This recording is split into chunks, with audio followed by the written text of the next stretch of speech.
Hello guys, welcome. We are looking at a lesson and in this lesson we are essentially focusing on extending what we actually learned in our Differential Calculus 1 as well as what we learned in our Differential Calculus 2. Our aim in this lesson, the objective, is actually to go on to find, number one, a few more ways of differentiating functions, which might actually be a bit more difficult or more complex functions than what we saw before.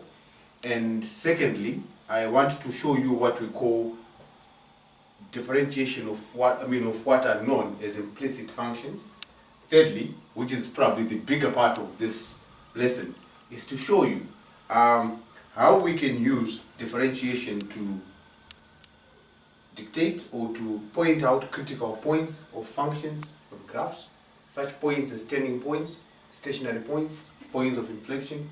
We want to introduce what to call the second derivative today, which I'm going to show you again. It's actually very easy. So without wasting much time, let me actually probably put down our topic of discussion for today, our lesson. The title of our lesson is Differential Calculus 3.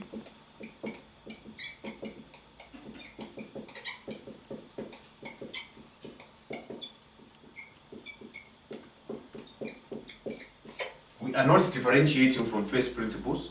The first principles, but that bit we actually did. That's essentially all that we wanted to know. For those who are going to continue following our lecture series, our lesson series, when we move on probably to our university, lessons to our university, to the DVDs that we actually did for first year university guys who actually do maths, including UNISA and any other university for that matter, you'll probably see that we will go on to differentiate particularly trig functions and other such functions like exponential functions using that aspect of first principles. Yeah, maybe there, but in this lesson we will not talk about first principles at all.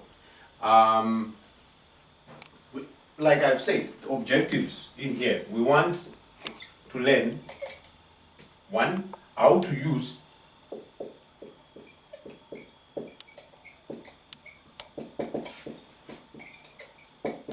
the derivatives to determine critical points of graphs. Underlying critical points. Number two, I've said I'm going to show you how to differentiate what we call implicit functions and how that knowledge actually enables us to work with slightly more complex type of functions, which would actually be very difficult to differentiate if we really wanted to express them explicitly as y equal to something else. Then thirdly, we use what we call the second derivative to determine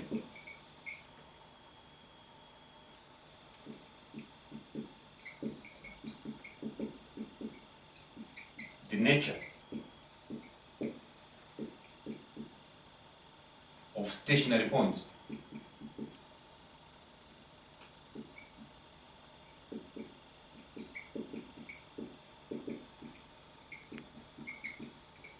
Of functions. Check nature of stationary points and second derivative.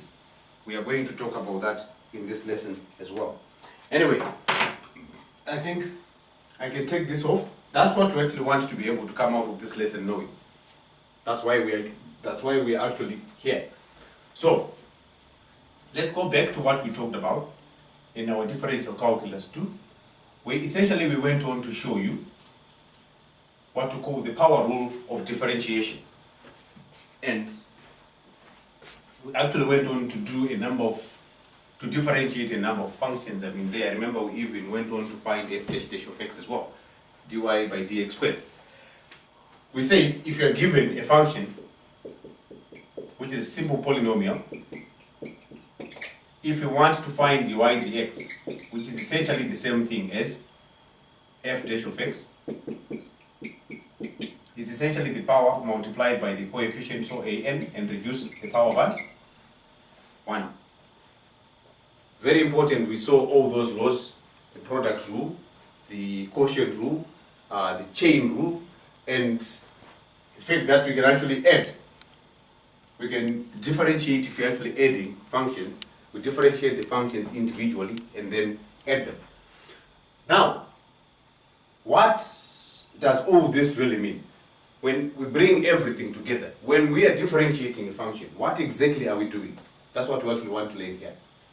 Remember, our formal definition of a derivative came from the simple consideration of a straight line and its gradient.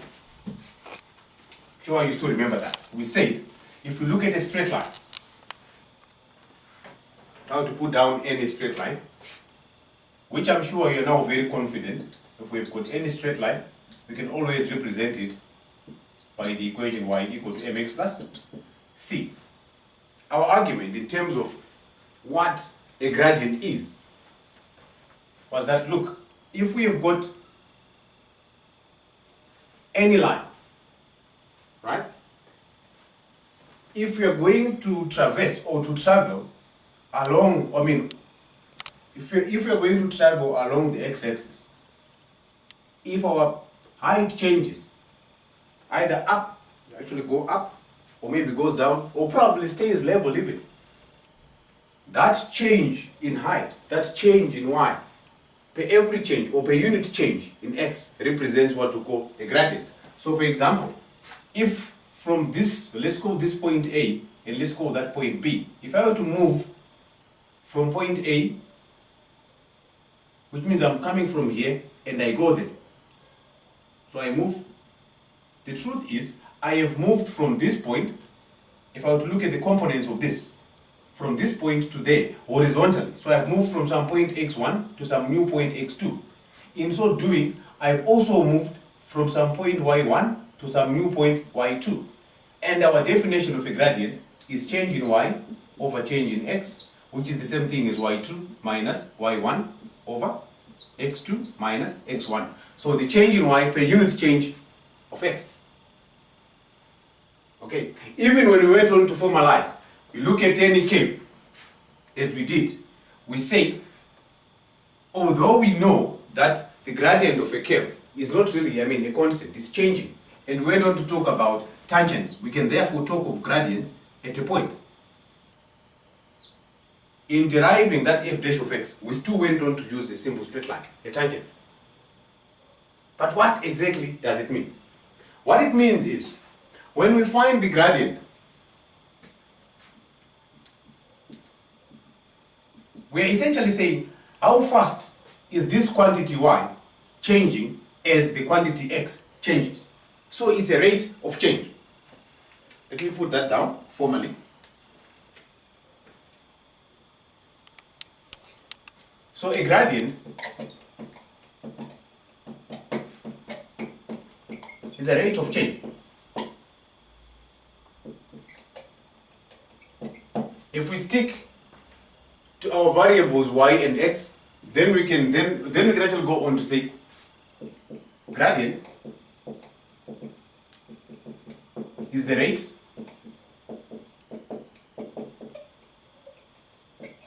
of change of y with respect to x. By how much does y change for every change in x? How fast is it changing as x changes? You will notice that normally, in fact, in almost all cases, it's physical systems that we try to describe, that we try to mimic when we talk of all these things that we do in mathematics. That's the whole idea behind maths, after all. We are not necessarily going to be limited to some imaginary y and x as such. We can talk of real quantities here. Let me give you an example. Something that you're probably very familiar with. I can come and say to you, okay, there's a car that is moving at a speed of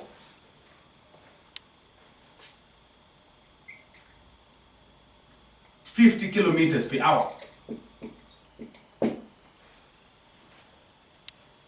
It's not accelerating.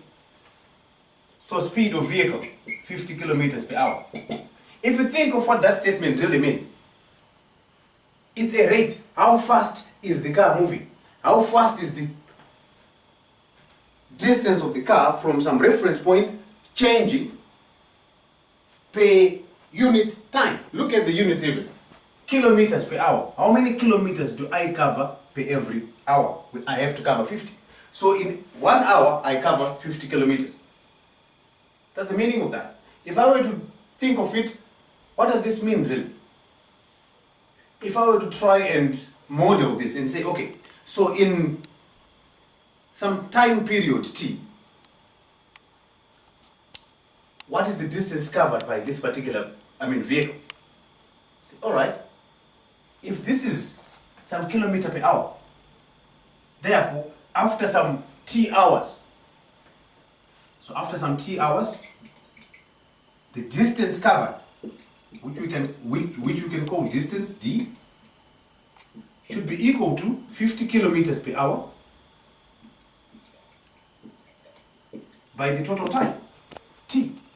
Let's take a look. So if we look at this individual, in 2 hours, obviously this person will have covered 100 kilometers. We can easily see that 50 kilometers per hour multiplied by 2 hours travel, that will give you 100 kilometers travel. So then you should agree with me. If we start timing this person, say, okay, as they pass here and actually start timing, this is 0, the distance covered in this particular time is 0. Let's put on our clock, and every hour we check where this person is, or where this car is. It should be 50t, distance covered rather. Not necessarily where it is, but the distance covered by the vehicle should actually be the speed multiplied by the time.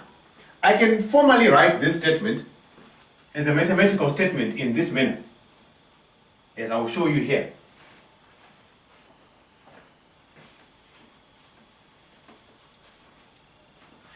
If I take my distance traveled by the car to be d, that's a variable. Now, it will change depending on the time traveled, depending, of course, on the speed. If we are going to limit our speed to some constant value, then fair and fine, it only depends on t.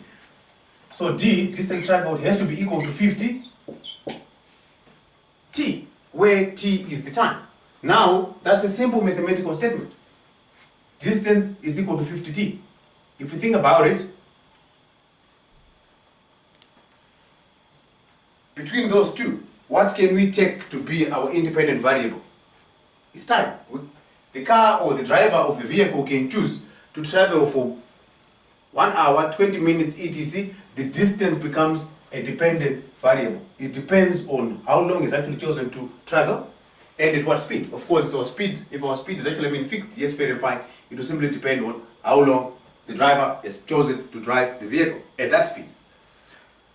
Because this actually becomes our independent variable, if we are going to think of graphing it as we do conventionally, it will have to take our horizontal axis. What we normally have our x-axis. So we are now, all of a sudden, not talking of the x as we know normally. We now have a t-axis. What do you think this will be? D, distance. What I simply wanted to demonstrate here is, we are not necessarily limited to that theoretical yx. We are talking of real systems. If we were to look at this guy now and say, all right, what distance has been covered by this individual? We see d is equal to 50t. That's a very simple, it's a linear function, which we can say, okay, if you make this y, if you want, if that's more familiar to, make your t equal to x, so that's 50x. Effectively, we are saying that it's a straight line, y-intercept equal to 0, because we don't have that constant here, and gradient equal to 50. So if I were to check how my distance is actually changing with time, I will notice, firstly, I have to pass through the point 0, 0 according to that. When time equal to 0, we start timing, you're still here. You're only starting to drive. The distance you've actually covered is 0. Normally, when we talk of time being a variable, we rarely talk of negative time. But for the sake of learning, I'm going to leave that part here. Then, since it's actually a simple straight line, the line has to be a line of gradient 50. So this would be d, which we know is 50t. So at any other time now, suppose that's 1 hour, that's 2 hours, that's 3 hours. This then will have to be 50. This will have to be 100 kilometers covered. This will have to be 150 kilometers covered. A simple straight line graph that we've just formulated, on our own, which essentially tracks the distance covered by a vehicle traveling at 50 kilometers per hour as time ticks, as time moves, as a function of time. Okay, let's scrutinize that statement and see the following. If we look at this, if we look, or rather scrutinize this graph and see the following. So allow me to redo it.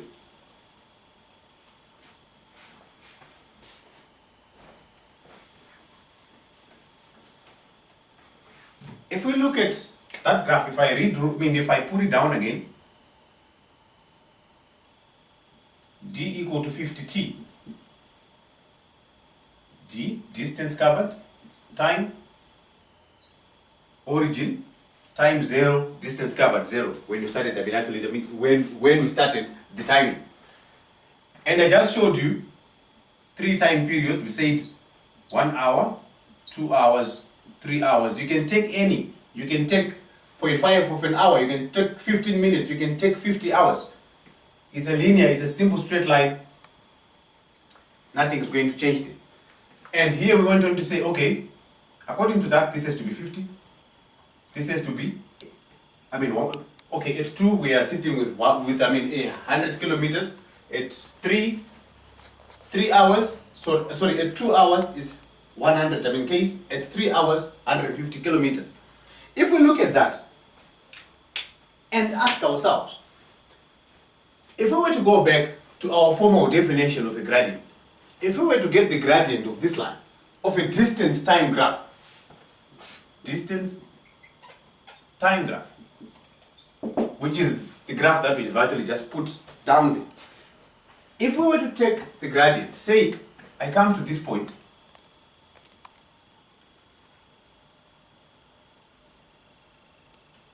and I take the gradient. Obviously, you'll agree with me that the gradient of a straight line is actually a constant, and is the coefficient of our independent variable, 50. So our gradient is 50. But let's ask ourselves, what does it represent physically?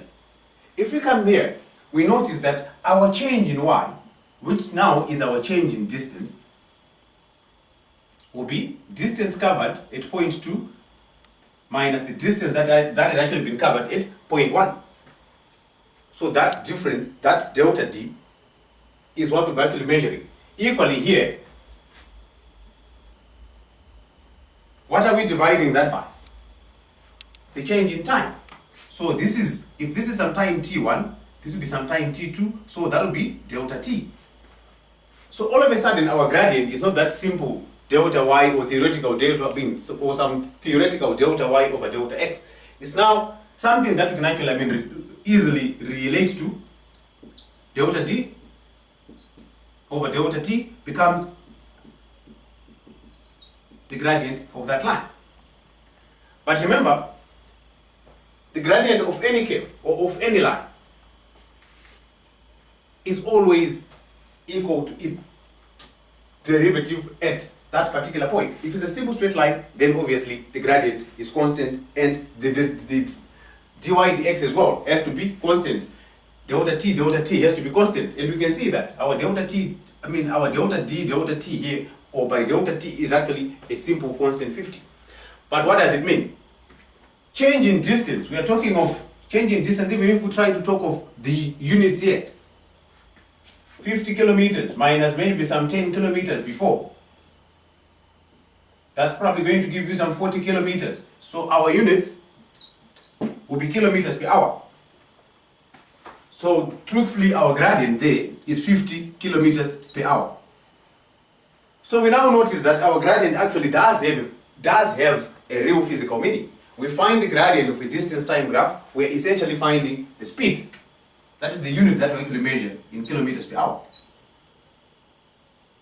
So the gradient of a distance-time graph is going to give us the velocity.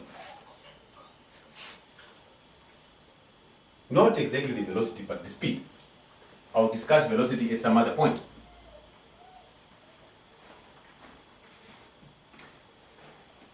So, if I were then to ask you, it's not like we're doing a physics lesson, no. But then if I were to go on to ask you and say, all right, we have seen that the gradient that we are now saying, okay, actually represents our speed is 50 kilometers per hour. Do you think it's actually a function as well? I'll tell you, yes, it is. Speed equal to 50 kilometers per hour. So I can write that as S, speed, is equal to 50. What kind of a function is that? It's actually constant. We saw that earlier. So we can come here and say, okay, so in the course of this journey,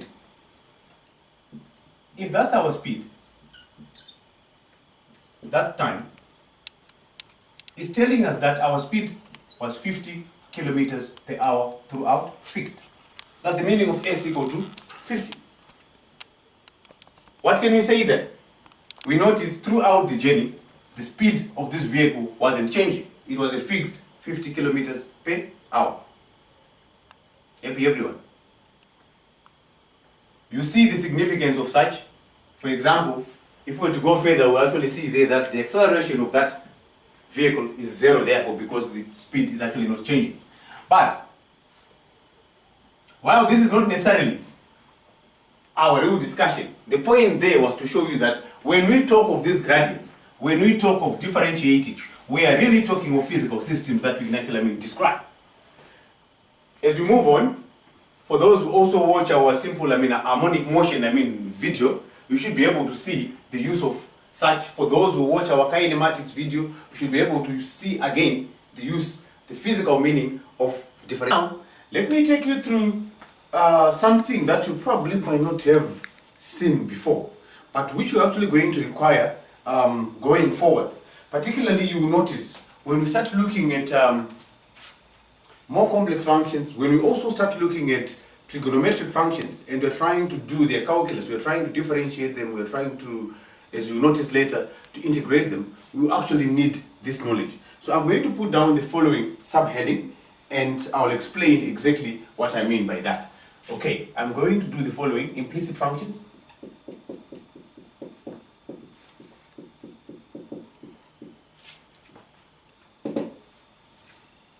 implicit functions. That's actually what I want us to discuss. Then we'll actually see how we can actually differentiate such kind of functions. So first and foremost, we want to understand what are implicit functions. What do we mean when we say that? Secondly, when we have such a situation, how do we go on to differentiate such kind of functions? Okay, now you should agree with me that in all cases that we've actually been dealing with, be it when we're dealing with simple equations, when we're dealing with simple functions, and so many other things, including now when we've been dealing with simple differentiation of functions, all that we've actually been doing is expressing our, we have really been expressing our dependent variable in terms of the independent variable. We can safely say, for example, we have talked of y equal to mx plus c. We've talked of such things as y equal to, say, x squared plus 10x plus 7. We have talked of such examples as y equal to 1 over xa. If we notice, in all these cases, one thing that we do is we ensure that our dependent variable y always becomes a subject. It's got a power 1, it's got a coefficient 1. Look, so it's a y, a simple linear y. Our power 1, coefficient 1, power 1, coefficient 1, power 1, coefficient 1. Whenever we can do that, express our dependent variable expressly in terms of the independent variable, we say we have got an explicit function.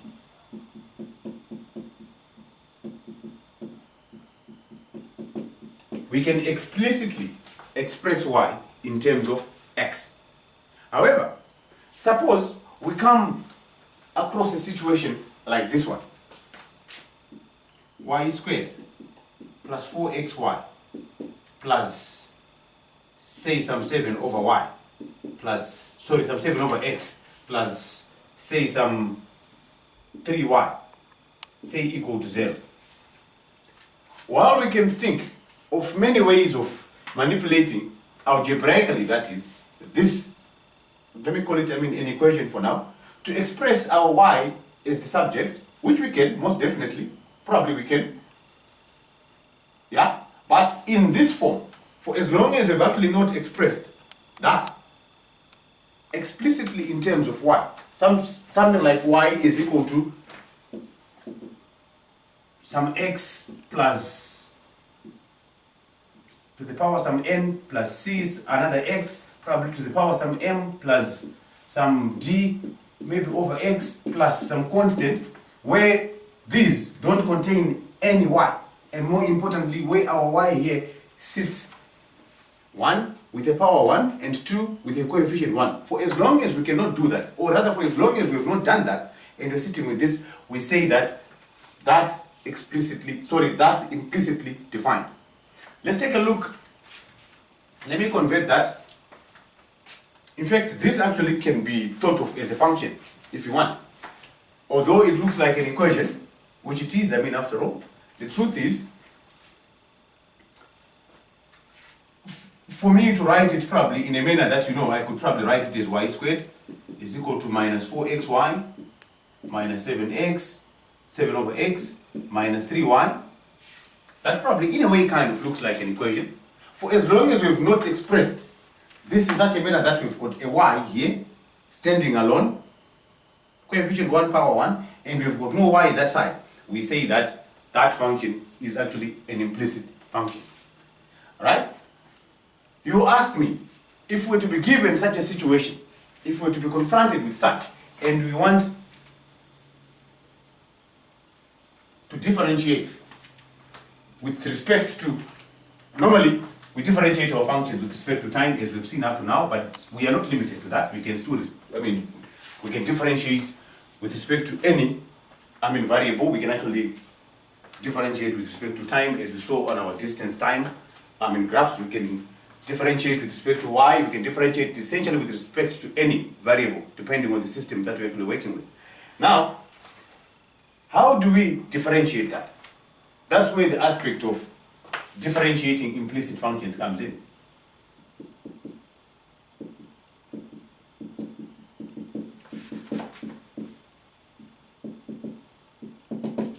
And that's what I actually want us to discuss briefly. It's nothing major, but we need, at least if we can just get that principle, then going forward, we'll use it extensively to deal with other systems, with particularly the trig functions, the trig ratios, etc. Now, when we are having this, y equal to, say, some simple 5x, right? And you notice every time we can talk of dy dx as equal to maybe some 5. What is it really that we do? This is what we do. Let's go back to that again. Y equal to 5x. When we differentiate, this is not extremely formal. We get what we call differentials of both sides. And we are going to use what we call our chain rule, as you see. I think, in fact, we've actually done our chain rule already, so we'll have to bring it here. So when we really differentiate, we say, let's differentiate. We cannot differentiate y itself, the y, with respect to x per se. What we can differentiate with respect to x is that. So what we say is, for us to differentiate, we are going to find the differential of this side. So d, we differentiate this, we get dy. We differentiate this with respect to x, we get 5 dx. So at the end of the day, we come and say, okay, now to talk of dy dx, informally, let's just say divide by dx. So we're going to have, this is not mathematically correct, but I just want to demonstrate what we do. You cannot even cancel that. But to understand, we can actually take that out. So dy by dx is equal to 5. Why am I saying that? Because you notice the following.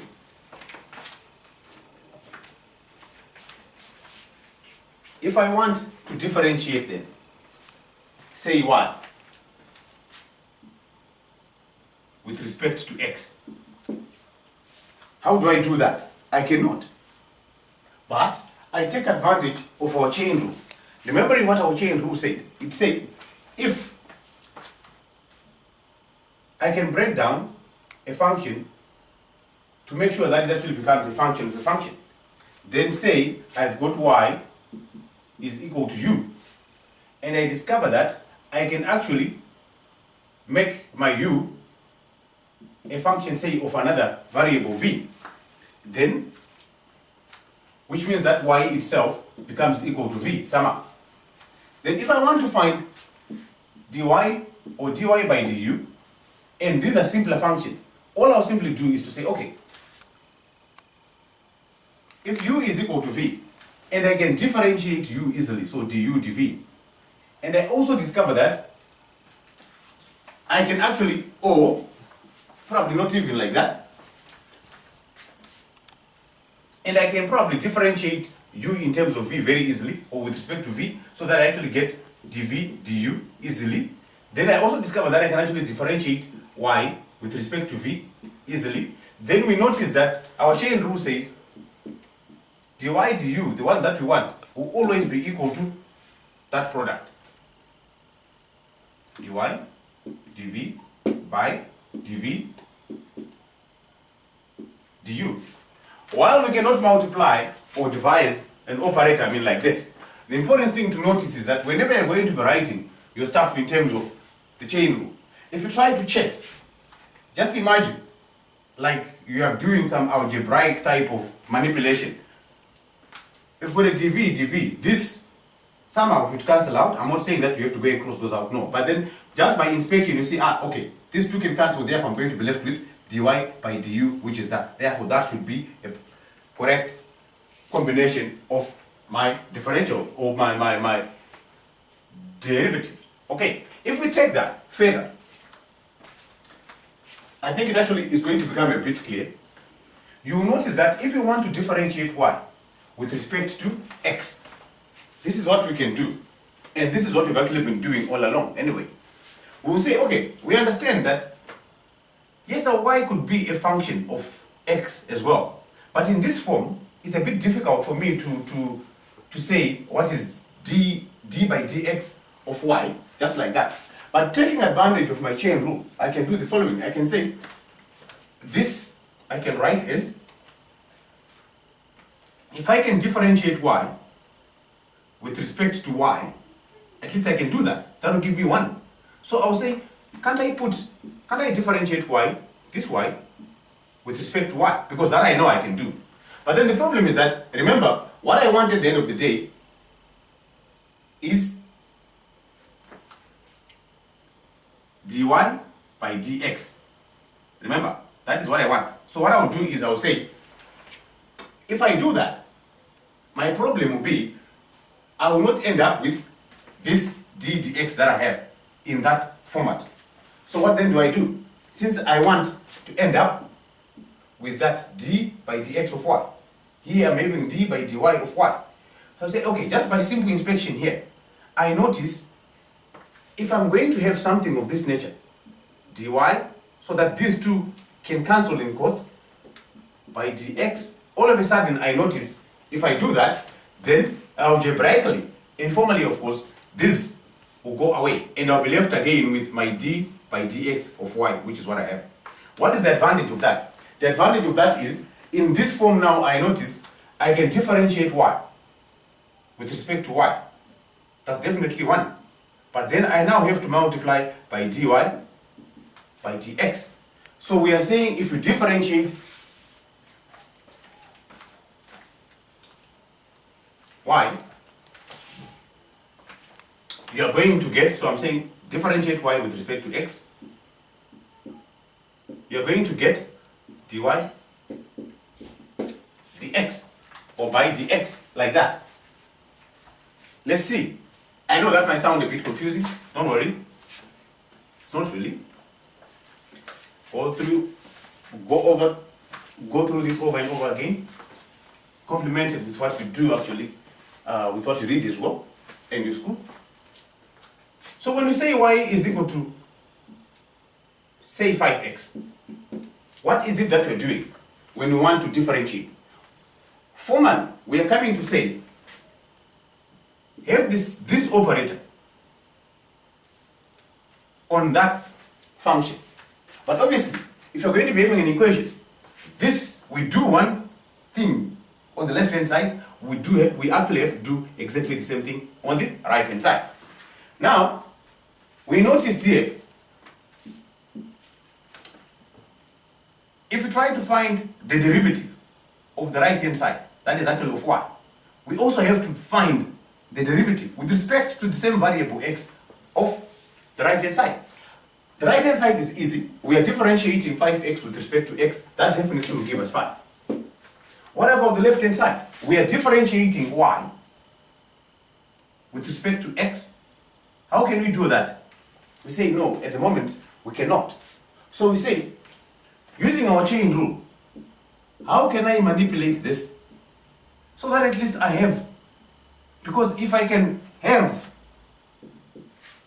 a dy, then at least I can differentiate y with respect to y. So I'll say, how can I manipulate this so that I have a d by dy of y? That which I know I can easily differentiate. Say, okay, just by inspection again and understanding our chain rule, if we've got a dy there, yet we know we are starting with a d by dx, how can we eliminate this dy? We say, okay, if you put a dy, that should actually go away. But you also need over dx, so I also need that. If we really try to check algebraically, if we try to remove this, we end up with dy as we have by dx. But in that form, although it looks like there's no difference, there is a big one. In this form, it means that we can now differentiate this y with respect to y, of course. So d dy or d by dy of y, that actually gives us 1. But we are left with dy by dx. That is why all the time, when we are given a function explicitly, we quickly go on to say, differentiate y with respect to x, and we quickly go on to say, therefore, dy by dx is equal to 5. Question is, suppose we have the following. Let me make it easy for you.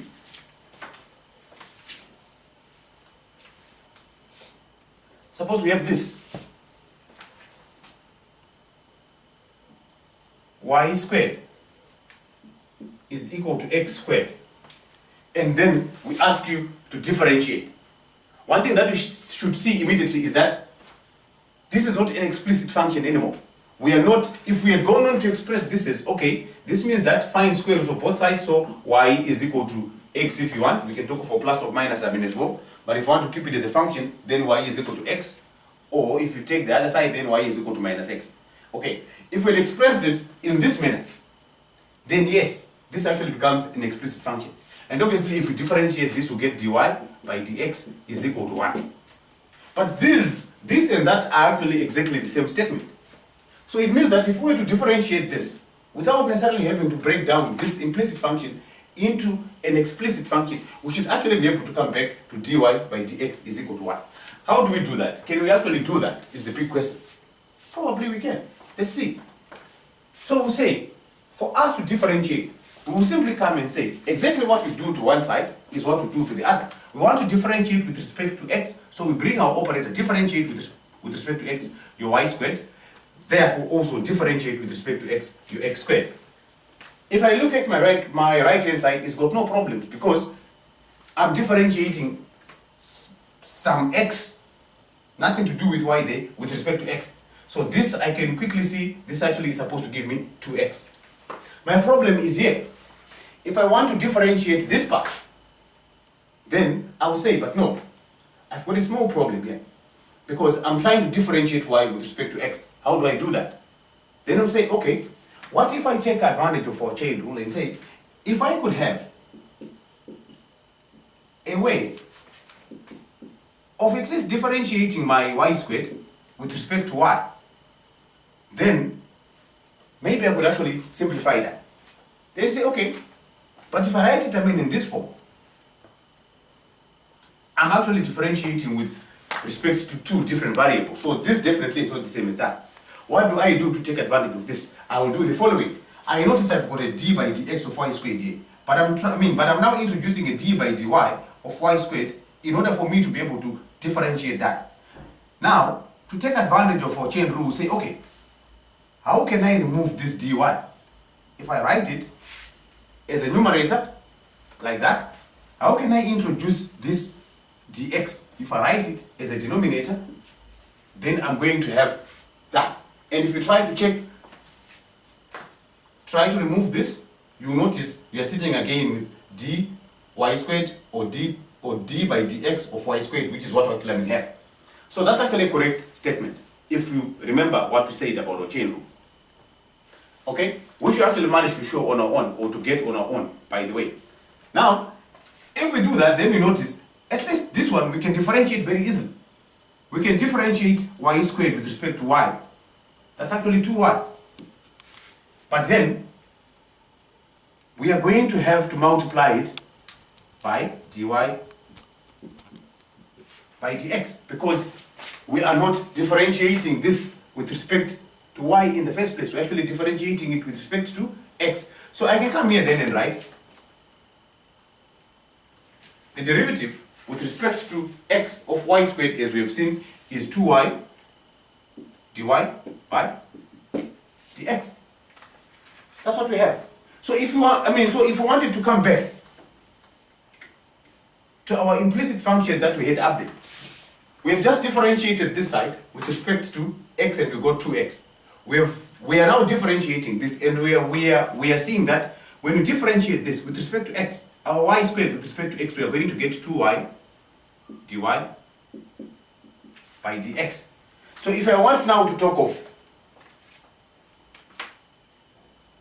dy by dx, which is what I'm actually looking for. If I want to talk of f dash of x, then I notice if I want to make my operator the subject, then dy by dx is equal to 2x divided by 2y both sides over 2y, and that's actually supposed to give me x over y. That looks different from what we had. Initially, remember, we said we are supposed to get 1. Why is this giving us x over y? Then you come back to yourself and say, but no, I know that x, my original function is y squared is equal to x squared. This means that if I want x over y, or rather x squared over y squared, if I divide both sides by y squared is equal to 1. If that is true, this means that x over y squared is equal to 1. This also means that, therefore, x over y is equal to square root of 1. Of course, you can introduce your plus or minus if you want to get the full set of your solutions, but the important thing that we want to show is that the ratio x over y definitely is 1 as well. So this is equal to 1. That actually becomes your derivative. Why are we saying that? Why is this important? It will become extremely clear as we move on why we should actually be in a position to deal with that. Let's probably look at an example, one more example, and then we continue with our lesson. We have to digress a bit, but it's actually not, digressing really, it's actually moving forward. If suppose we say, we have got y cubed x squared plus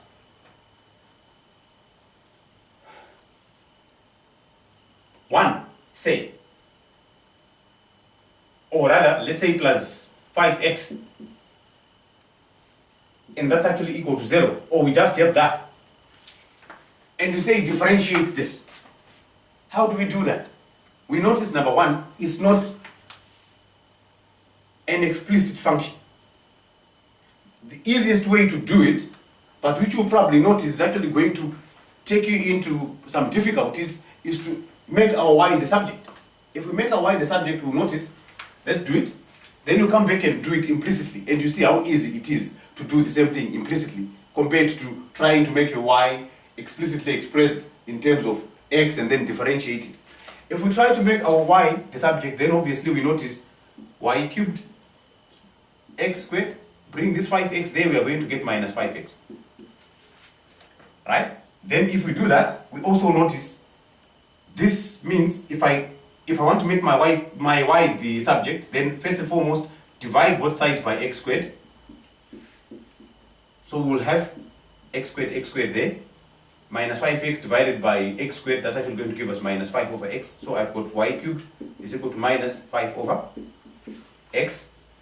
And obviously, if we do that, then we'll notice that our y, we take cube roots of both sides, so we are going to have minus cube root rather, of minus 5 over x. What does that mean? It means that we can write this as y is equal to cube root of 5, which is 5 to the power 1 over 3, over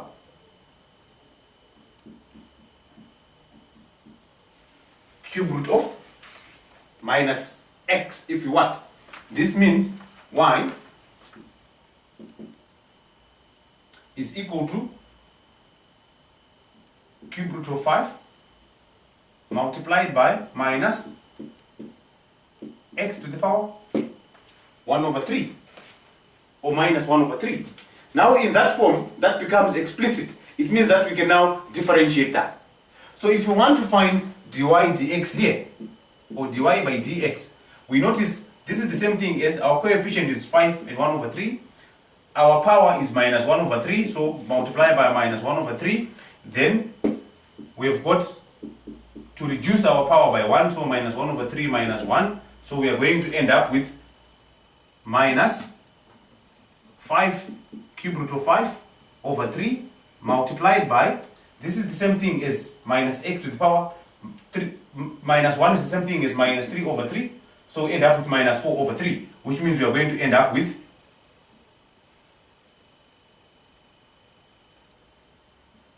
x or minus x to the power 4 over 3. That's dy by dx. Look at the lengthy process that we've actually had to go through for us to be able to find that derivative. If we had actually done it this way, say, okay, we understand that's actually an implicit function.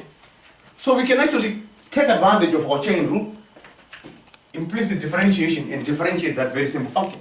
We'll say, if you want to differentiate, it means if I'm going to put an operator here, so dx or by dx of y cubed x squared plus the same operator. If I do one thing, I have to do exactly the same thing if I'm going to be sitting with an equation. I mean, after all, d by dx of 5x should also be equal to d by dx of 0, which obviously is 0. Now, this part is easy because I'm differentiating 5x with respect to x, so I'm going to get 5. That's one thing for sure. Here, we notice we've got a product. We are differentiating a product y cubed by x squared. And if you remember, from our product rule, we said if you're going to differentiate some f of x multiplied by some g of x, and you want to differentiate that, this is the same thing as f of x, doesn't matter the order really, multiplied by the derivative of g of x plus g of x multiplied by the derivative of f of x. So if I come here, I will say, this is the same thing as if my product is y cubed multiplied by x squared. Therefore, I can take my f of x to be y cubed, my g of x to be x cubed. That the order really doesn't matter. Then I'm going to have, this is the same thing as f of x, so y cubed by g dash of x, so d by dx of x squared plus g of x y cubed by, no, that's not y cubed, that's actually x squared. If we've said that let f of x be equal to y cubed, so that's x squared by d by dx of y cubed. So you notice if we do that And of course we are saying that's actually equal to 0. This first part is easy because we differentiate x squared with respect to x, we are going to get 2x. Then multiply by our y cubed, you're going to get 2x y cubed, because that actually gives you 2x, and then you have to multiply by this y cubed. Plus your x squared, because it's not being affected now, it's actually outside, so x squared. Now we have to differentiate y cubed with respect to x. How do we do that? How do we differentiate y cubed with respect to x? Again, we now take advantage of our chain rule and implicit differentiation. We say, okay, I'm supposed to get d by dx of y cubed, but I understand I cannot easily differentiate y or some function of expressed, in terms of y, if I'm supposed to be differentiating with respect to x. So, what if I would actually write this as a derivative with respect to y of the same y cubed? If I do that, however, I notice that this actually is not the same as that. So, using my chain rule, I can say, okay, how can I make sure that what I actually end up with doesn't have a y, officially or truly, dy, then how do I make sure that I also have this dx, so dx. So we are saying, you can consider this as that. The advantage of this is that you can now differentiate y cubed now, because you are now differentiating with respect to y. If we differentiate that y cubed, obviously we are going, with respect to y that is, we are going to get 3y squared. So we are saying this is going to give you 3y squared x squared. But then remember, your 3y squared is actually multiplied by dy by dx. Then plus 5 equal to 0. Now in this form, check what you're going to have. You're going to have the following. Let me leave this here for now.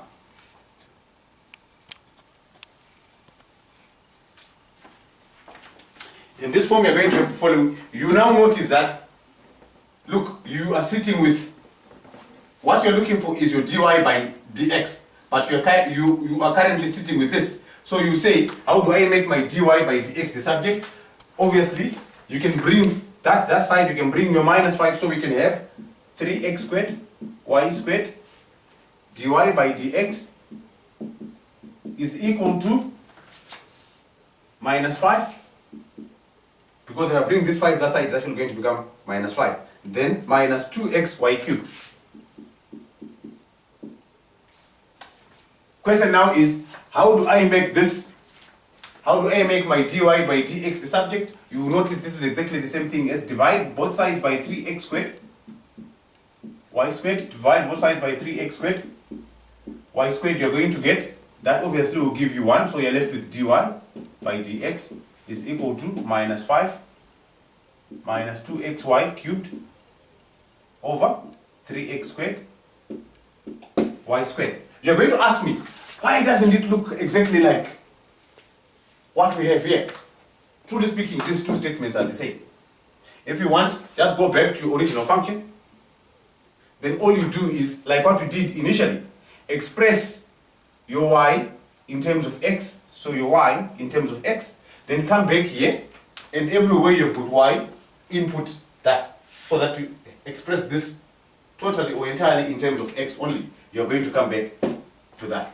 So that's what I actually wanted to show you in terms of how to differentiate implicit functions. And you'll appreciate this as we move forward. Okay? Okay, I know it's probably something that we don't use much, but since these are videos that you're probably going to keep until you're actually doing your university, it's fine. Let's probably just have it there. It's a good starting point to the higher level videos that we actually have for you. Now let's get to the business of the day, what we really came here to talk about. We'll just discuss that and then we stop the lesson. So it's actually not a very long lesson. And this lesson should be looked at together from disc 1, disc 2, disc 3. So I actually advise you, when you look at this, don't start with this, rather start with the very first disc. Okay. Now I believe we should be in a position to appreciate that, look, gradient being a measure of slope, of straight lines, of curves, can be easily found by simply getting f dash of x, by simply finding dy by dx. For a curve, obviously we have said the gradients being a variable itself. I mean, along the curve, we need to define gradient at a particular point. However, we went on to show in Calculus 2 that the derivative of a curve, we can easily find a function which describes or which gives us our gradient of a curve at any given point. That's the that's actually the dy by dx. What I want us to check now is, can we use that aspect, can we use the gradients to look at what we call critical points of graphs, critical points of functions. I don't want to talk of critical functions in the strict mathematical way. I'll be very loose. I will talk about them only limited to what we call stationary points, only limited to what we call minimum and maximum turning points, as well as places of or points where we have got what we call changes in curvature. Okay? By that, let me actually probably put a diagram that we can actually refer to. If I have got a simple parabola, like we know,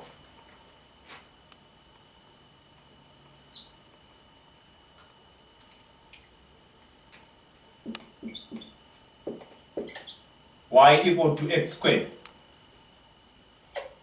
or f of x equal to x squared if you want. That's a very common one. That's one thing that we are probably very familiar with, as well. Let's look at this graph and try to critique it, to see some salient features, some very important features, that we can actually get by simply considering the gradients along the scale. Then we can look at probably a few others and make a number of very important conclusions. Okay, let's look at this left-hand side, on the left side of the graph. So if I were to take any value, say I call this x1, and I try to find the tangent at the point x1, my value of f of x is probably somewhere here. So that's my y value. If I want to talk of the tangent, or of the gradient of this curve at the point x1, which is here, all I have to do is to draw the tangent touching the curve at the point x1. The gradient of this tangent is essentially the same gradient as that of the curve at the point x1. You'll agree with me, as we are at this point, at point x1, my gradient there is actually negative.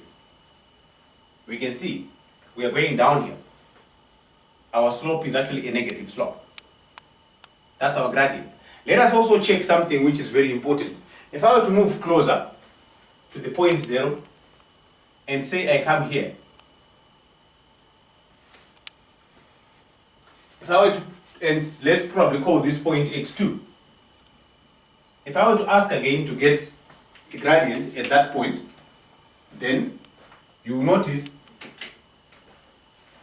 if I draw a tangent again, passing through this point, so let's call this tangent 1, or tangent x1, and let's call this tangent x2. My gradient is still negative, but something is actually happening. Compared to where we were, it's now less steep here. So if my gradient initially here was say -4, my gradient here is definitely, I am not as steep as -4. Okay? I am probably at -2. We say that our gradient is increasing. I know that actually sounds a bit funny and confusing. That how can you say that when you're actually much steeper here? You are now less steep and you say your gradient is actually increasing. Essentially, we are simply saying compared to -4, -2 is definitely a bigger number. If I come now to this point, which I know is very familiar with most of you guys, a turning point, a minimum turning point as we saw in our function. My gradient at that point, my tangent is that line. The gradient we know is 0.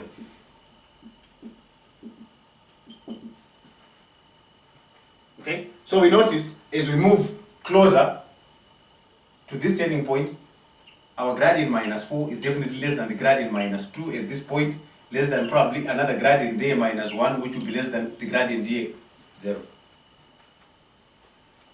Okay? If we were to move away from the point where we are actually turning, and I'll explain what we mean by turning, and come to say another point here, and ask, what is our gradient? We can actually go on again and draw another tangent. Let's call that maybe, if you want, tangent x3, if we call this point x3. Compared to 0, the gradient of our tangent is probably, say, some value 2 or 3. But the point is, it is now a positive gradient. Okay? And the gradient is actually increased from 0 to 2 or whatsoever that value is. If I were to go to another point, let's call that probably point x5, if you want, and say find the gradient. Let's say it is this point here. My tangent will be probably that. Let's call that maybe tangent x5. Compared to x3, it's definitely a bigger gradient. Okay, we have increased again. So maybe x3, or rather, x5 is some gradient 10. You see just now why I actually, have had to go through, all this. Just hold on and see. An important thing is, why do we call this a turning point? Let's understand that part. Why is it a turning point? Why do we refer to it as a turning point? Simply because, if you check what's happening from the left side, our gradient is negative. Through and through and through and through until we get just about to the point where we say we are turning, where our gradient is actually equal to 0. So our gradient is negative for all values of x which are such that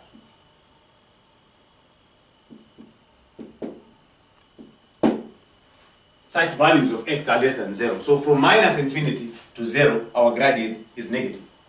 Then we notice at x equal to 0, gradient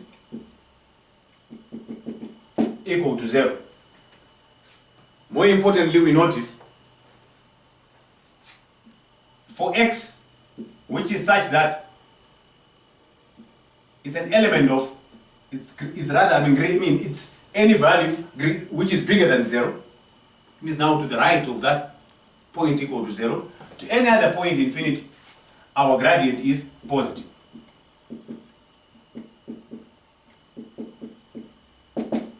If I were to represent this gradient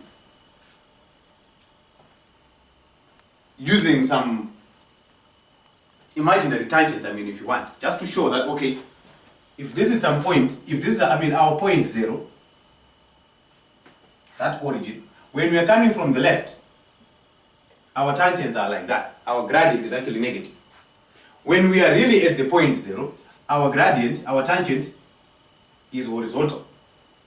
And then when we move from that 0, our tangent has got a positive gradient. So let's see what is happening. From being negative, we turn at 0 and become positive. So we reverse direction. Instead of falling, we now rise, in this case. So this becomes a turning point. From going downhill, we now go up. That's why we refer to it as a turning point. So I want you to take note of the fact that a turning point is characterized by a change in the sign of the gradient. It doesn't matter the value, but the sign has to change. In this case, from negative to positive as we move to the right. where we have that transition, obviously there's no way we can move from a negative number in a continuous system to a positive number without passing through 0. So as we move from the negative gradient, we have to pass through 0, which is the turning point, and then go to the positive gradients. We can look at exactly the same thing even if we were to look at a situation where the coefficient of our x squared is negative, in which case we are sitting with a maximum turning point. Let's see. If we have got a maximum, which means a graph like this,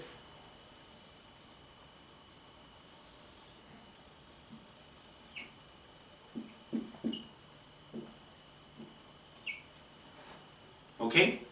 Obviously, when we talk of such, and it's some parabolic or some quadratic function, it simply means that our a is less than 0. By a, I refer to our standard quadratic function is written ax squared plus bx plus c. That we know. We can go back to our lesson on functions, on quadratic functions, and we'll actually be in a position to see that.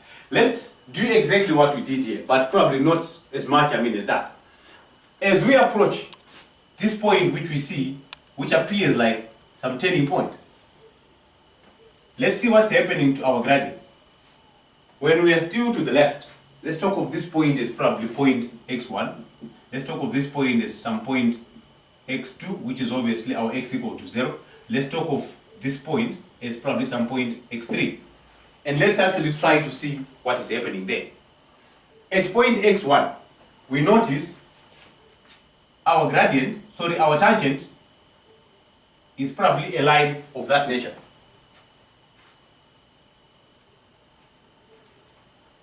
If we were to come here, let me actually probably put another point x2 here, x3 here, x4 here, x5 here, x6 here, and x7 there. If I were to ask you, as you get closer and closer to x equal to 0, so come to point x2, tell me about the gradient. If we were to draw a tangent here, it is going to be a tangent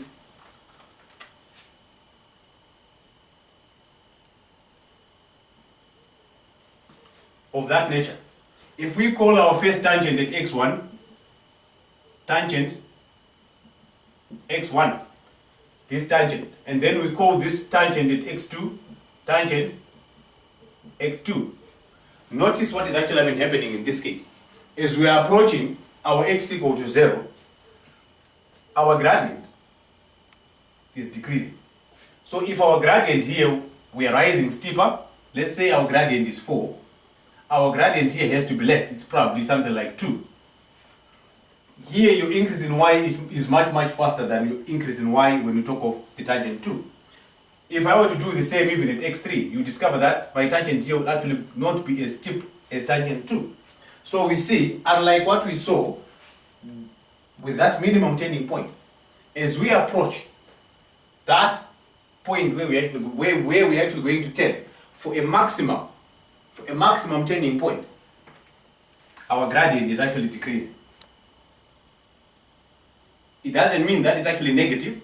It simply means that our gradient is decreasing. We can see that from being that steep, less steep, even less steep, until eventually we get to 0. So we notice as we approach a maximum gradient, so x1 gradient is definitely greater than gradient at x2, greater at x3, greater than gradient at x4, and worse, when you tip over, our gradient becomes negative.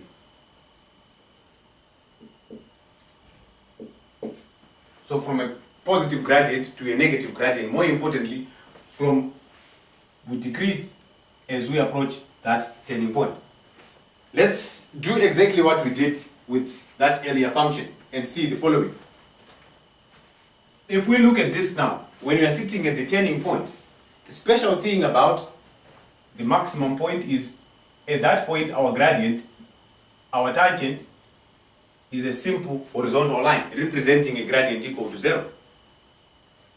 If we tip over, go further to any other value, we notice our gradient beyond that maximum now becomes negative. So if I were to represent what's happening to the two sides of our maximum, if this is our maximum turning point, and therefore with the tangent, which is a simple straight line, like that, along the x-axis, then as I'm coming, I notice my gradient is positive. As I'm moving away to the right, I notice my gradient becomes negative.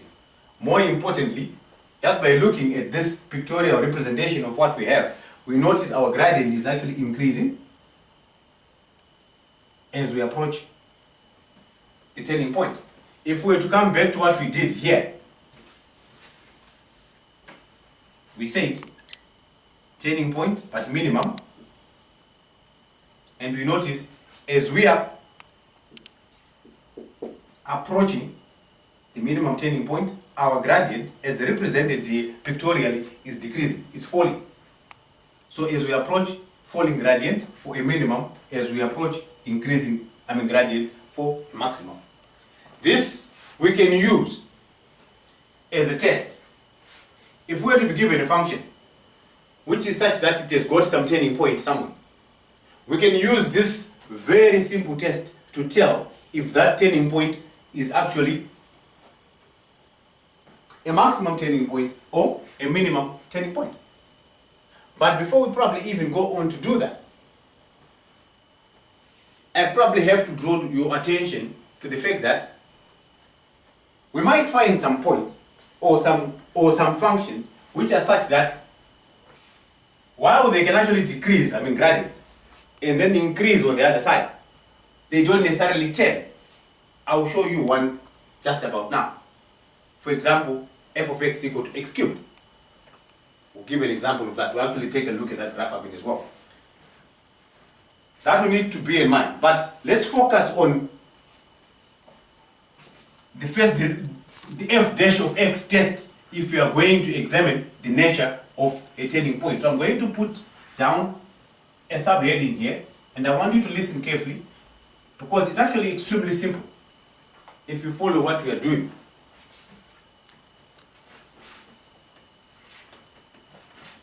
So as we have seen, if we look now at the nature of turning points,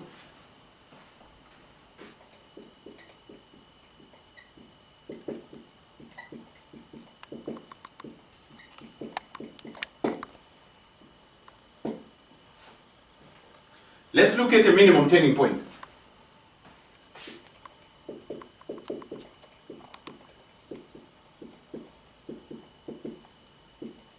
As discussed in the previous, or in the, the thing that we've actually been discussing probably for the past 10 or so minutes now. We have said, if that is a minimum turning point, obviously represented that way. As you approach the point, suppose this is the turning point, that's some point x. If we were to take the gradient at any point to the left of that point, so for example, take the gradient at any point to the left. If you also go on to take the gradient at any point to the right, you notice as you approach a turning point from the left, if your gradient is negative, and then when you pass that point and go on to discover that all of a sudden your gradient becomes positive, such a point, such a turning point has to be a minimum. So as a good test, if we are given or we are told that it's a turning point, we've got a turning point at some point x. Let's get the point x, turning point. Let's look for some x to the left of x. Close to x, of course, but to the left. Let's look for some x to the right of x. And then we examine the nature of our gradient.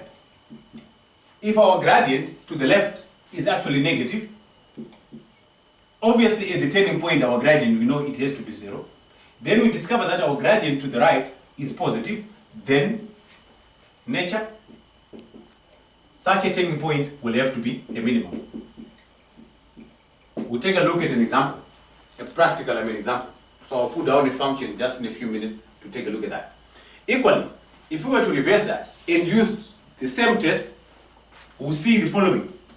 If we now have got a maximum turning point,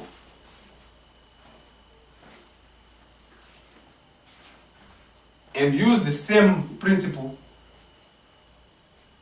the same technique, at the maximum turning point we do understand our gradient is 0. That we know. All we do is we say, okay, let us check the gradient immediately to the left and then immediately to the right of that point which we know is a turning point. So you notice to the left, for a maximum turning point, our tangents have got positive gradients, so this gradient is positive. To the right of the turning point, so if our turning point is some point x, to the right we now notice that we're now sitting with tangents with negative gradients. So here our gradient is negative. So you come and you say, okay, I know that at the turning point the gradient is 0. That's one thing for sure. If I test and I see that for some value of x immediately to the left of that turning point, my gradient is actually positive, and yet immediately to the right of that point, my gradient is actually negative, then I'm sitting with a maximum.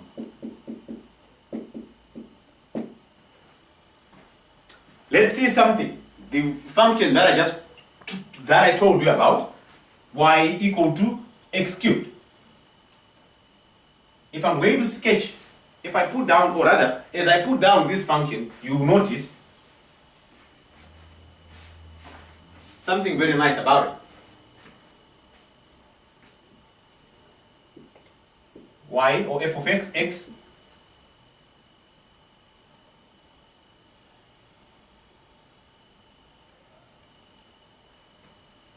y equal to x cubed. Okay? Let us investigate this function as well, in the same manner that we did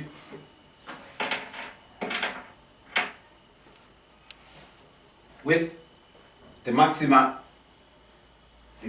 turning point and the minimum turning point that we're actually working with, just earlier. We notice here, we have got a point where a gradient is 0. Definitely, if I were to come here and put a tangent at the point x equal to 0, or in the vicinity of x equal to 0, then what I have will be a simple horizontal line. It means that there my gradient is equal to 0. But let's check. Are we turning? Remember, by turning we said your gradient has to change its sign from positive to negative or from negative to positive. Remember, let's look at a minimum turning point. We are changing from negative through 0 to positive. At a maximum, from positive through 0 to negative. So our sign has to change at a turning point. But let's check here. If you notice, as we approach this point where gradient equal to 0, as we have seen, our gradient here is positive from this side. As we pass that point, our gradient is still positive. Happy? Once that happens, then we don't have a turning point. Because we have not changed from going down to going up, or from going up to going down. We have not turned. We have not made that U-turn at all. So what then is that? That's a good question. And more importantly, a good observation is that we see here that gradient is equal to 0. So truly speaking, f dash of x excuse me, f dash of x equal to 0 does not mean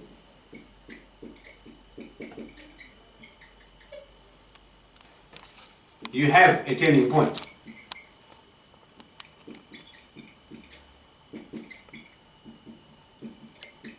Mathematically, we say f dash of x equal to 0 is a necessary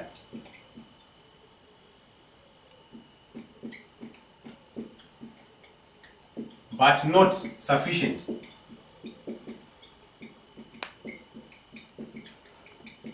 condition to have a turning point. It is a necessary condition, but it is not sufficient. So yes, at a turning point, definitely our dy dx, our first derivative, is 0. That's a definite thing. However, the converse is not necessarily true. It's not always correct. It doesn't mean that if we are having a dy by dx, we are having a turning point. Here is a good example. X equal to 0 is not a turning point here. Yes, we are flat, but we are not turning. We are continuing up. What actually has changed? We notice the only thing that is changed here is curvature. We are going this way. All of a sudden, we change our curvature, and then after that, we are climbing continue. Such a point where we have got a change of curvature is called a point of inflection.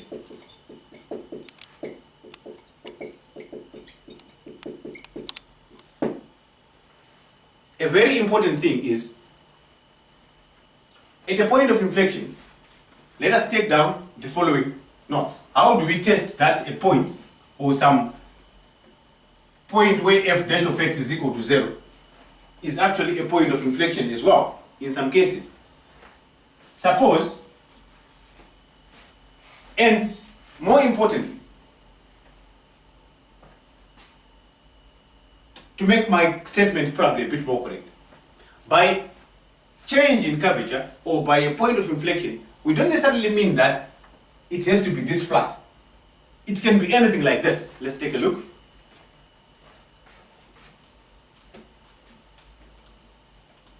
I'll show you another point of inflection.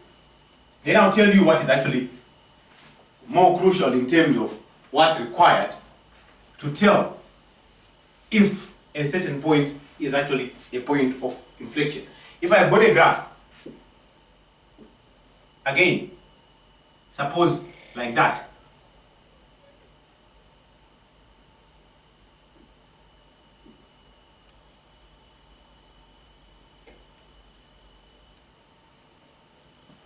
Right? This is a change in curvature. My graph is very smooth. If I had continued to draw that without this inflection, I was supposed to come like that. But then my curvature changes at this point, and according to our definition, a point of inflection being a change in, a point of change, of curvature, this also becomes a point of inflection. But then if we think about it, compared to what we had earlier, our gradient here is not equal to 0. It's not. So it's not necessary for the gradient to be 0 at a point of inflection. However, when we compare this point of inflection that we saw for the y equal to x cubed function and the point of inflection, and the turning point, the maximum and the minimum, gradients being equal to 0 there, we say all such points where gradient is equal to 0, we refer to them as stationary points.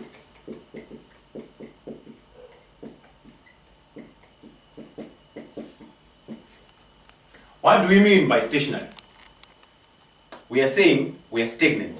Our function is not changing in terms of y value. Right?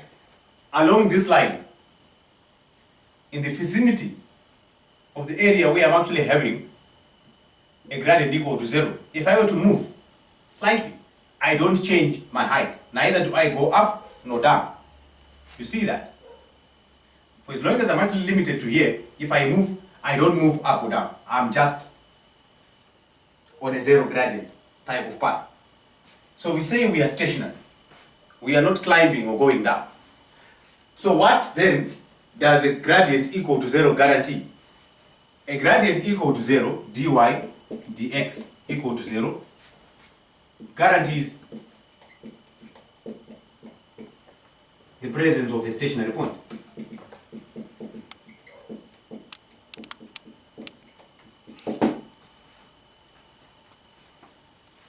Right? So even such an inflection point like this one that we saw earlier is a stationary point. That maximum turning point is a stationary point. This maximum turning point, sorry, this minimum turning point is a stationary point too.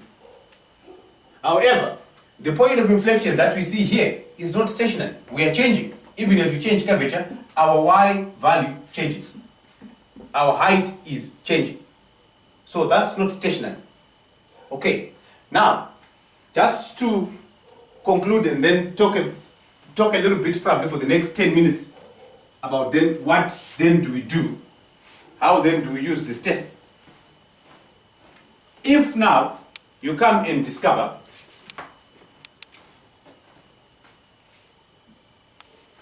you've got another stationary point. We have done your differentiation equated to 0, and then to the left, as you approach that stationary point, you discover your gradient, of course, is 0, as you have found, but as you're coming, you see maybe your gradient is positive or negative, and then as you go to the right, try a value to the right, you still discover it's still the same positive, or negative. So suppose you're coming in this positive, you pass through the point where your gradient, is actually equal to 0, and to the right, you discover you still have a positive value. Then such a point is a point of inflection. It's a stationary point, horizontal then, and a point of inflection, as well. If you are coming, approaching your stationary point from the left, and you discover it's negative, you pass it, it's still negative, it's still a point of inflection. What we are saying though is, it's not necessary, to have, for a point of inflection, your gradient being equal to 0, like what we have seen here. Your gradient can still be anything else, but this has to be satisfied. As I actually approach that point of inflection, my gradient sign does not have to change. Here I'm still negative, here I'm negative. If I had some inflection point maybe somewhere here, where we've got something like that, my gradient is not 0 necessarily, but as I approach, I don't turn. If here I'm actually positive, then beyond that point of inflection, I'm still positive as well. So this actually forms a very nice kind of test for us to check the nature of turning points. Let's take a look at an example.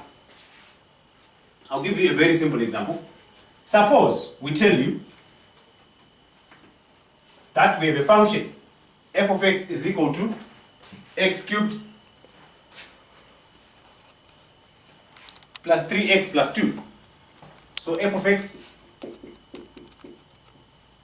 equal to x cubed plus 3x squared if you want, plus 6x equal to 0. Oh, sorry, it's not an equation, it's a function. Then we say determine the turning point of that function. You say the following: at turning point, my gradient has to be 0.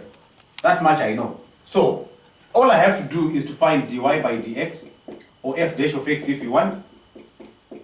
And this will be differentiate that we get 3x squared, plus differentiate this we get 6x, differentiate that we get plus 6. At turning point,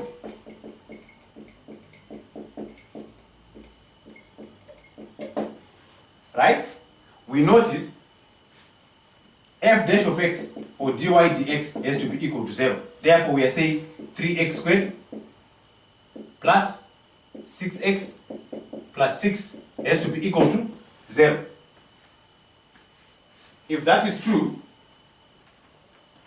then all we have to do is to simplify this equation. Not simplify, but rather solve. Get the roots here, solve for x, and then we'll tell where we actually have turning points. So we notice 3 is common, so we can have x squared plus 2x plus 2 equal to 0. If you want to solve for x here, we are obviously going to have x equal to minus b, which is minus 2, plus or minus square root of b squared minus 4ac. I notice, unfortunately, if we do that, we are not going to get real roots. So the way that I wrote my function there is not very right, but that doesn't matter. Let us do the following trick so that we surmount this problem and demonstrate the point that we really want to. As you notice, this is a function that I just formulated in my own head, as I do most of the time. let's rather make this minus 6x.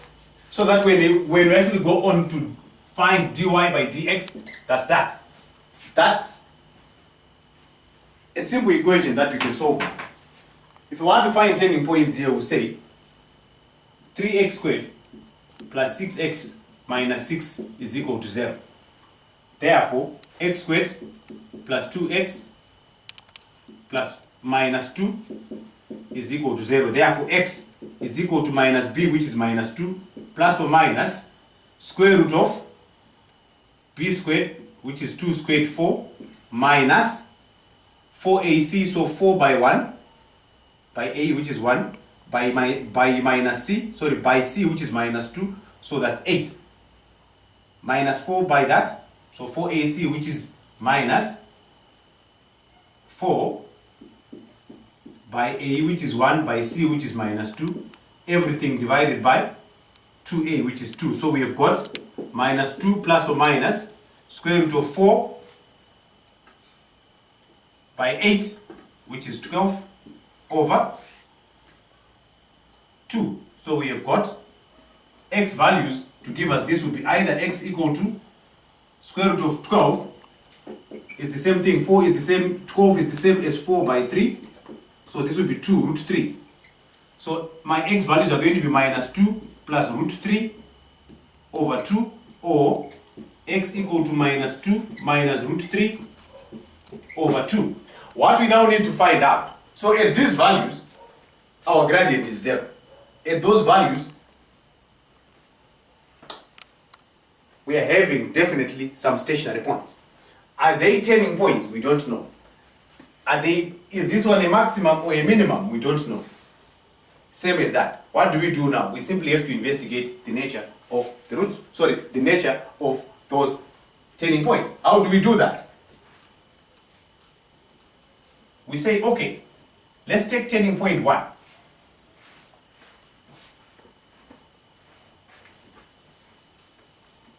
Without a calculator, allow me to approximate these roots. Anyways, root 3 is about 1.7. So if we were to get our x values, this is the same thing as minus 2 plus 1.7 for the first root over 2. Then our second root, or x equal to minus 2 minus root 3, which I'm saying approximately is 1.7 over 2.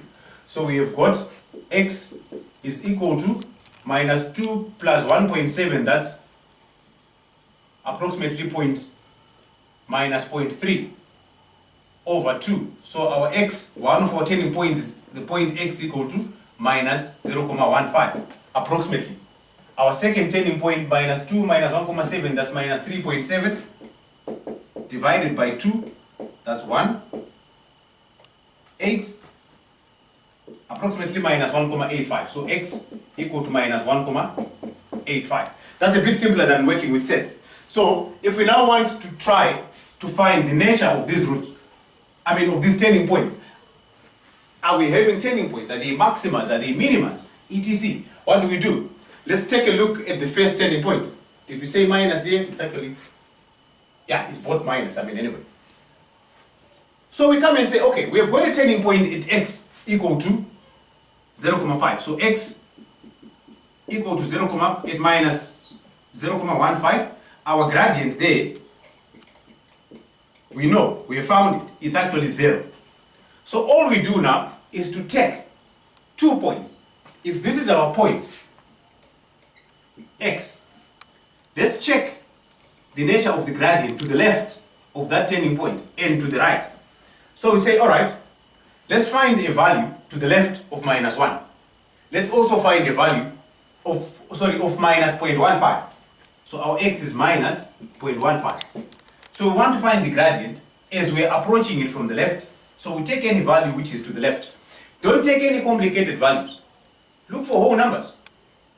The closest, whole number, provided we are not sitting with more than 2 turning points or more than 1 turning points within that range or that interval.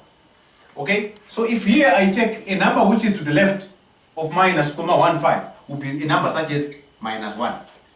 A number which is to the right of minus 0.15 will be a number such as x equal to 0. So, all I do now is to go back and check what is the nature of my gradient. You don't have to worry about the value. All you have to worry about is it positive or negative? So let's check. Remember our gradient function. Now it looks like I've actually forgotten the function that we actually wrote. But let me try to write it again. We said f of x is equal to x cubed plus 3x squared minus 6x plus some number, I can't remember, probably plus some 3 or something like that. But the important thing is that when we differentiate, we come back to our derivative f dash of x, which now talks directly to our gradient. So f dash of x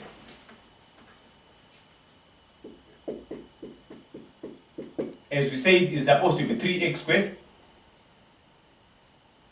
plus 6x minus 6. So that's what actually gives us our gradient. So in checking our derivative, all that we have to do, or the nature, we are looking at the first one here. We said one of the turning points is that, and we've chosen a value of x to the left and a value of x to the right. Happy? If we do that, then we notice, let's put x equal to minus 1 and check if our gradient is positive or negative. Our gradient function now is this. Our original function is that, but our gradient is given by this function.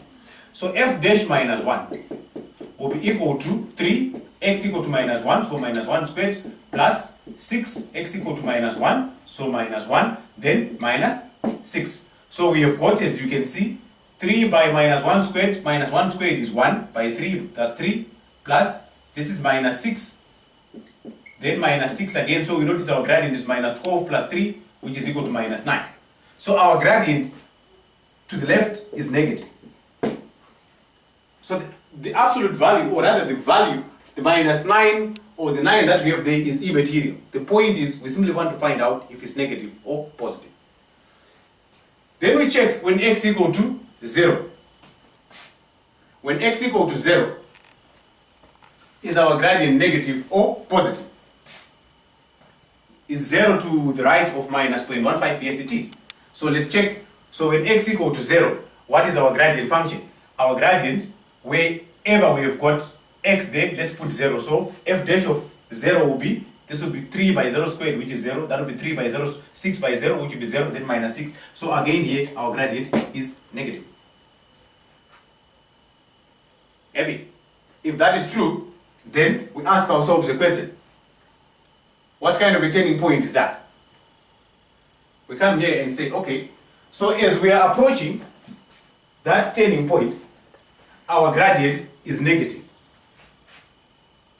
As we approach, as we go past the turning point, so if our turning point is here, we notice our gradient again is negative. That's what we actually have been seeing there. So effectively then, our gradient is not 10. Our function is not 10. You can see that. This has to be a point of inflection. So it's probably a point like that.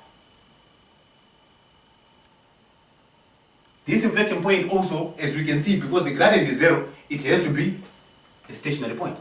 It has to be horizontal. So it's something like, probably like that. Okay? Now the next thing for us to do is to go and investigate the nature of the other point that we saw. And definitely this has to be a turning point, as I will show you later. We can only have one point of inflection for a cubic function.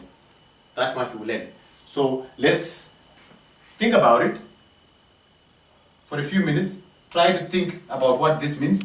Try to relate to what we actually have here, and then we continue in a minute.